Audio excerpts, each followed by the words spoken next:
அந்த இதில் உடனடியாக முதலமைச்சர் நடவடிக்கை எடுத்திருக்காருன்னு எல்லாரும் பாராட்டி கொண்டிருக்கிற இந்த நேரத்தில் எப்படி எங்கள் கணவரை நீங்கள் கைது செய்யலாம், 6 போலீஸ்காரங்களுடைய குடும்பம் என்ன ஆகுது அப்படின்னு பெண்கள் வந்து தங்களுடைய தாலியை நீதி கேட்குற மாதிரி, இந்த திரைப்படங்கள்லாம் தாலியை வச்சு பெண்கள் நீதி கேட்குற மாதிரி அப்படியே ரோட்ல இறங்கி ஆவேசமா அழுகுறாங்க. யார் இந்த அவலை பெண்கள்? இவங்க கணவனுக்கு என்ன ஆச்சு?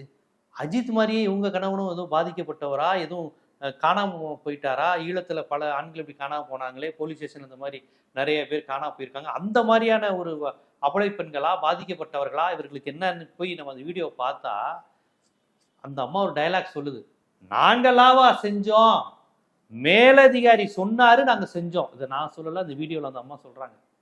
அதாவது மேலதிகாரி செய்ய சொன்னா அந்த போலீஸ்காரர் செஞ்சிருவாராம். யார் அந்த மேலதிகாரி? அந்த மேலதிகாரி சொல்லிதான் நீங்க போலீஸ் சம்பளம் வாங்குறீங்களா? உங்களுக்கு சம்பளம் தருவது மக்கள் வரி பணத்தில் இருந்து நீங்க அரசாங்க பணம் வாங்குறீங்க.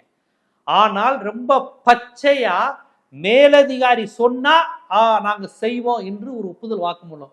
இதற்கே இந்த அம்மா மீது வழக்கு போடலாம்.